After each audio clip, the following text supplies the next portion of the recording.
Hello student, hello everyone, कैसे हो आप सब। मैं हूं वैष्णवी और स्वागत है आपका हमारे चैनल स्टडी क्लास में।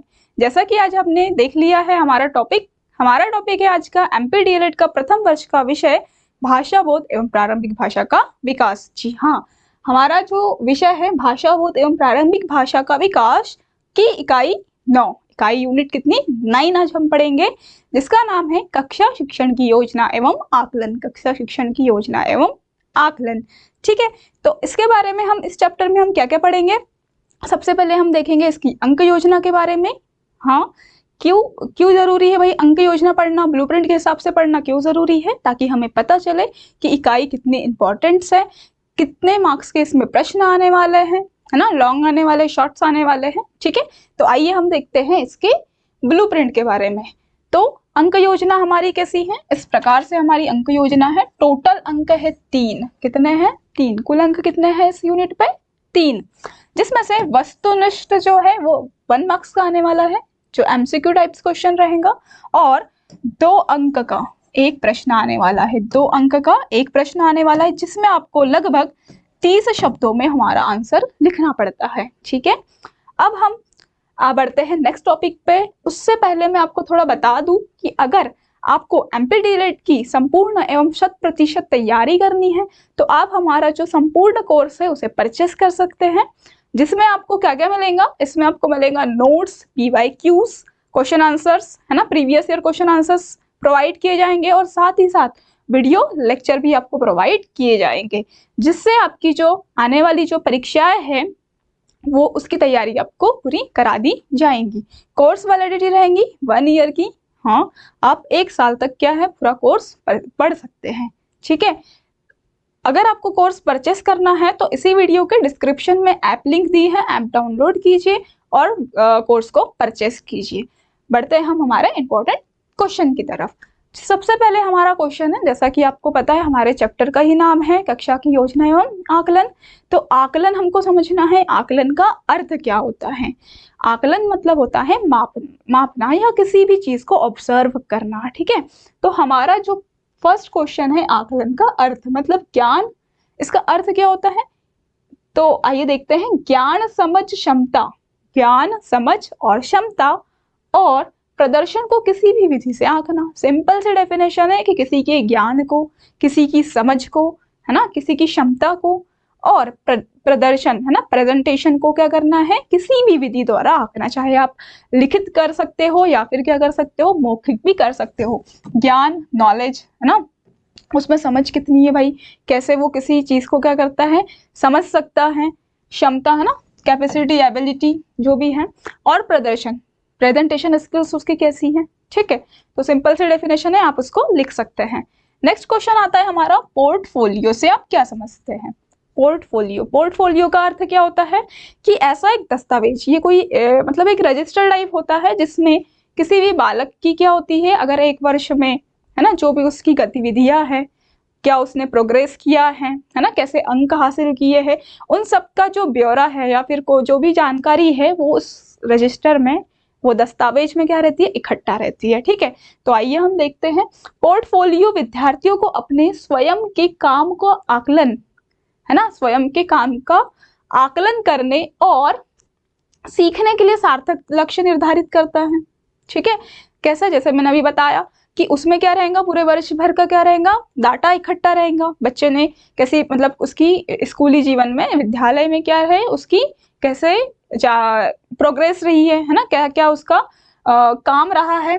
तो अब उसको वो क्या करेगा, निरीक्षण करेगा, है ना, रिपोर्ट कार्ड हम जिसको बोलते हैं। स्वयं के काम को, कौन सा काम उसने कैसा किया, क्या किया, और फिर काम करने और सीखने के लिए क्या करता है, सार्थक लक्ष्य निर्धारित करने के संदर्भ प्रदान करता है, ठीक। मूल रूप से यह विद्यार्थियों के पूरे वर्ष के काम के नमूने का एक संग्रह है। बताया मैंने आपको, 1 वर्ष में जितना भी वह काम करता है, स्कूल में सीखता है, कौन से कार्यक्रम में, प्रोग्राम्स में वो पार्टिसिपेट करता है, वो सबका ब्यौरा इस पोर्टफोलियो में इकट्ठा होता है, संग्रह होता है। इसका एक महत्वपूर्ण हिस्सा यह भी है, अब इससे क्या होगा, जो बच्चा है वो आत्मचिंतन करेगा, है ना, सेल्फ थिंकिंग करेगा कि हाँ भाई मैंने इसमें ये किया, मुझे इसमें क्या करना है, सुधार करना है। ठीक है, तो आत्मचिंतन करेगा, जिससे इस नमूने के चयन आधार की क्या होती है, व्याख्या होती है। इससे क्या होती है, इसकी नमूने की व्याख्या होती है। ठीक है, आई होप आपको पोर्टफोलियो समझ में आ गया होगा। मूव करते हैं हम नेक्स्ट क्वेश्चन पे। नेक्स्ट क्वेश्चन है हमारा, इकाई योजना की किन्हीं 4 विशेषताओं का उल्लेख कीजिए। क्या है क्वेश्चन, इकाई योजना की किन्हीं 4 विशेषताएं। इकाई योजना पहले आप समझ लीजिए क्या होता है। इकाई योजना का अर्थ होता है यूनिट प्लान्स। ठीक है, जैसा कि अगर आपको पहले ही किसी चैप्टर्स को, किसी यूनिट्स को क्या करना है, एक्सप्लेन करना है, मीन्स पढ़ाना है, तो आप पहले क्या करेंगे, पहले आप उसको खुद पढ़ेंगे, है ना। शिक्षक पे क्या होता है, ऐसे ही नहीं कि हम चले बच्चों के सामने और पढ़ाने लग गए, है ना।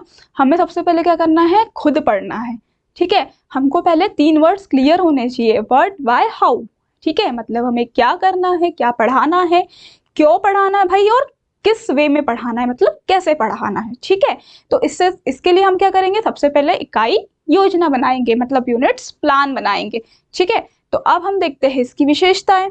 ठीक, तो फर्स्ट है, सबसे पहले हम डायरेक्ट विशेषताएं लिखना तो स्टार्ट नहीं करेंगे, हमको एक लाइन लिखनी है कि इकाई योजना की क्या है, विशेषताएं निम्नलिखित है। तो फर्स्ट है, प्रत्येक इकाई का निर्माण शिक्षण उद्देश्य, छात्रों की रुचियों, आवश्यकताओं के परिप्रेक्ष्य में रखकर किया जाना चाहिए।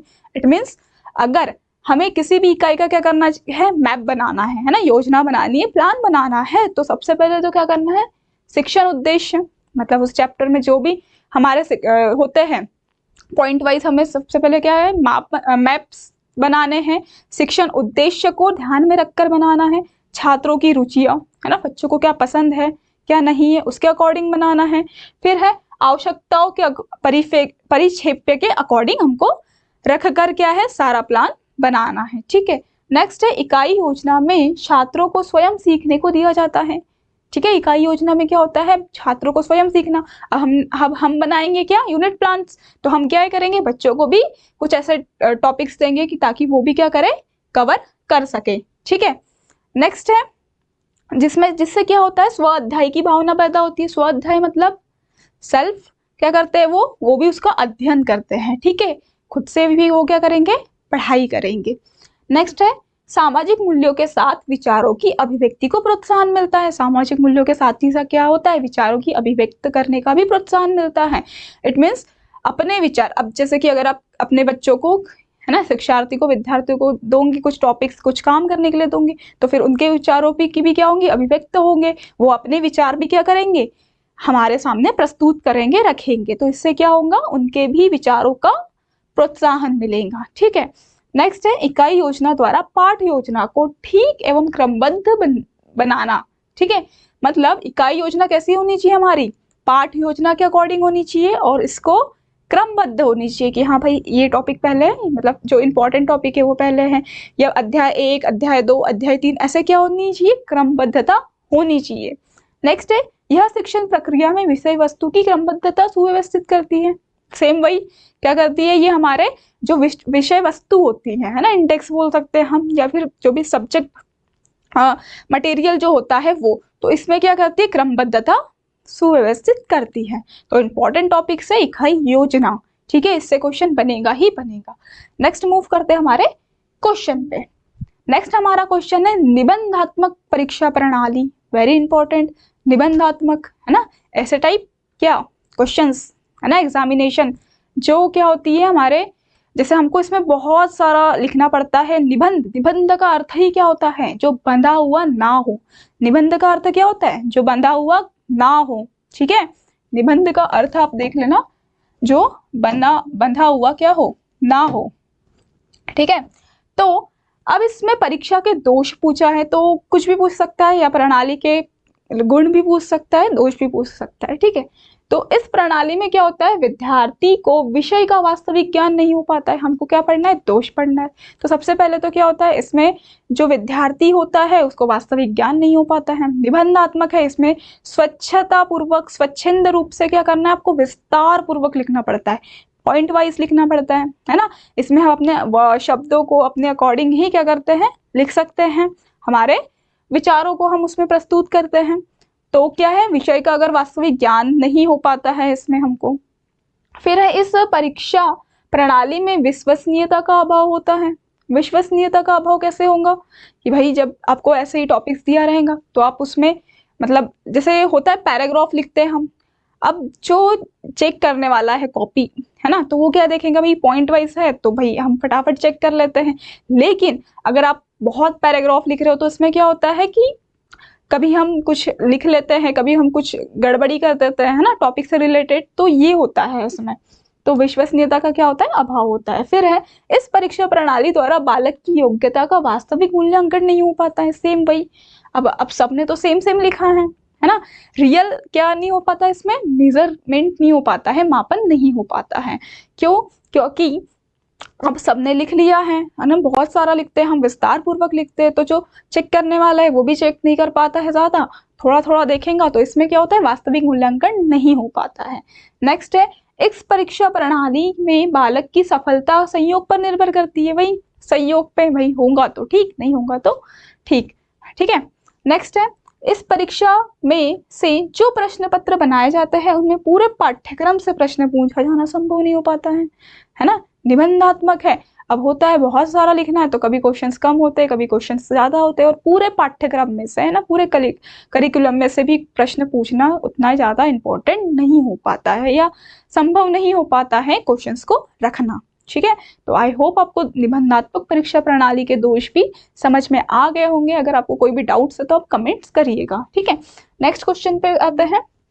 नेक्स्ट हमारा क्वेश्चन है, लास्ट क्वेश्चन है और वेरी इंपॉर्टेंट क्वेश्चन है, अच्छे मूल्यांकन की विशेषताएं। क्या है क्वेश्चन? अच्छे मूल्यांकन की विशेषता है। इट मीन्स अच्छे मूल्यांकन की विशेषता, अच्छा मूल्यांकन किसे कहेंगे हम, किसे कहेंगे?